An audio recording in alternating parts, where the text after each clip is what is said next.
जीवनामध्ये आपण काही महत्त्वाच्या विषयांवर चर्चा करत असताना प्रत्येकाने आपली क्षमता जाणली पाहिजे. क्षमता म्हणजे काय हो? What is mean by ability? आणि ती कशी ओळखायची? म्हणजे बी मध्ये अंकुरण्याची क्षमता असते, पण कसं ओळखायचं? जोपर्यंत तिला पाणी आणि जमीन मिळणार नाही तोपर्यंत ती अंकुरणार नाही.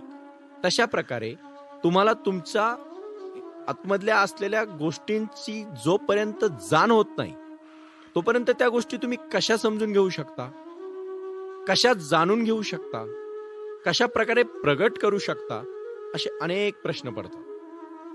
सार्वजनिक जीवनात अनेक वेळा असं होतं, एखादा माणूस एखाद्या संस्थेचं अध्यक्षपद भूषवतो आणि तो अनेक संस्थांचे अध्यक्षपद घेतो. म्हणजे एकाही भूमिकेला तो प्रामाणिकपणे न्याय देत नाही.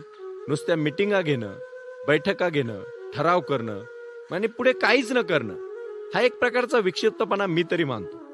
काही शिक्षक वर्गात शिकवताना कंटाळतात, थकतात, मग त्यांची शिकवण्या घेण्याकडे ओढ असते. मग का घ्याव्यात त्यांनी शिकवण्या? एक तर वर्गात तरी शिकवण्या तर शिकवण्या तरी घ्या. म्हणजे नेहमीच्या तासाला काही करायचे नाही आणि सुट्टीच्या दिवशी जादा तास घ्यायचे, याला काय अर्थ आहे? खऱ्या शिक्षकाने आपल्या अध्यापनाला न्याय देऊन मग इतर व्याप मागे लावून घ्यावेत का? म्हणजे जयमाला शिलेदार याबद्दल मला एक गोष्ट आठवते. त्यांना अनेक चित्रपटकारांनी बोलवलं, तुमचा आवाज जसा छान आहे तसं तुम्ही छान दिसताय आणि तुम्ही जर अभिनय केला तर तुम्ही अभिनेत्री होऊ शकता.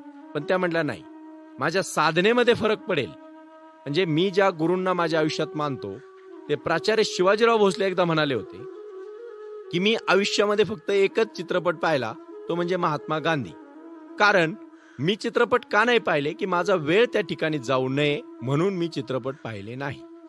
म्हणजे आयुष्यामध्ये किती ध्यास घ्यावा की प्रत्येक श्वास आपल्या आपल्या ध्येयासाठी आपण घेतला पाहिजे, आपल्या ध्येयासाठी घेतला पाहिजे. हे जोपर्यंत आपण अंगी बाणवणार नाही तोपर्यंत तुम्हाला यश मिळणार नाही. म्हणून काय असतं परीख आहे, क्षमता आहे, पण कसं काम करायचं त्याच्या काही गोष्टी आता सांगतो. काही वकील शेती करतात, काही डॉक्टर्स दवाखान्या बाहेरची कामे हौसेने मन लावून करतात. त्या त्यांच्या बांधिलकी आपल्या शास्त्राशी आणि रुग्णाशी असायलाच हवी का? एखाद्या मंडळाचे अध्यक्षपद मिळवण्यासाठी त्यांनी धडपडू नये. ते मंडळ संशोधकांचे, अभ्यासकांचे असेल तर त्याचे शोध सभासद तो देखील उपकारक ठरेल.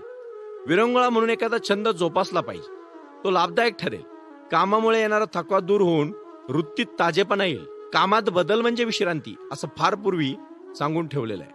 घरदार, प्रपंच, नित्य व्यवसाय, व्यक्तिगत साधना आणि यात एक आराखडा जो तयार करावा, त्यासाठी लागणारे प्रथम काय आपल्याला बळ आहे याची जाणीव करून घ्यावी. ते अपुरे पडत असेल तर निश्चयपूर्वक संपादन करावे. अशा वर्तमानाला तुम्ही त्याला सामोरे गेले पाहिजे. आणि हे सामोरं जात असताना व्यर्थ खटाटोप, उलाढाल आणि पायी रक्त आटवण्याचं काम मात्र करू नये. त्याने काय होतं स्वधर्मात निर्धन पत्करावे. आणि ते निर्धन कसं पत्करायचं? आकर्षण वाटणारा परमार्थ पत्करू नये. आजकाल लोक फॅशन म्हणून देवाची पूजा करतात. म्हणजे ठरलेलंच आहे, फार श्रीमंत बालाजीचा भक्त, त्याच्यावर थोडा गरीब साईबाबांचा भक्त, त्याच्याहून थोडा गरीब अंबाबाईचा भक्त, त्याच्याहून थोडा गरीब महादेवाचा भक्त, आणि ज्याला काही जमत नाही तो आपला गावात जातो, हनुमानाच्या मंदिराच्या पुढे नमस्कार करतो आणि निघून येतो. म्हणजे याचा अर्थ काय? आपल्या क्षमतांचा आणि आकांक्षांचा परीघ समविस्तारी असावा. विसंगती टळते, परिघाबाहेर भरकटत कुठेही जाऊ नये. ज्या क्षेत्रात आपल्याला जमत नाही त्या क्षेत्रात विनाकारण नाक खोपसू नये आणि ज्याची आपल्याला माहिती नाही त्या विषयात आपण बोलू नये. म्हणजे कधी कधी बोलू नये हे ज्याला कळतं त्याला मौन म्हणतात, आणि मौनात जे राहतो तो मात्र यशस्वी होतो. आयुष्यामध्ये आपला परीघ, आपल्या क्षमता, तुम्ही नक्कीच अष्टपैलू व्हा, पण तुम्ही त्यामध्ये निष्णांत होण्यासाठी तुम्हाला आधी अभ्यास करावा लागेल, साधना करावी लागेल. बरेच जण म्हणतात काही चांगले वक्ते असतात, वक्त्यांनी शब्द सांभार वाढवला पाहिजे, दीर्घ श्वसनासाठी प्राणायाम केला पाहिजे, त्या व्यक्तीने चाललं पाहिजे, पळालं पाहिजे, बोललं पाहिजे, आणि ह्या सगळ्या गोष्टीतून त्याने चिंतन केलं पाहिजे. आणि त्यातून जे मनन होणार आहे, त्यातून जी वाणी प्रगट होणार आहे, त्याला मी तरी वक्ता म्हणतो.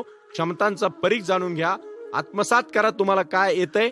ज्या तुमच्या निसर्गदत्त शक्ती आहेत त्यांना वाढ द्या, त्याच्यासाठी साधना करा आणि आपल्या जीवनाचा परीघ जेवढा वाढवता येईल तेवढा वाढवा, पण परिपूर्ण झाल्याशिवाय कुठेही प्रगट होऊ नका. धन्यवाद.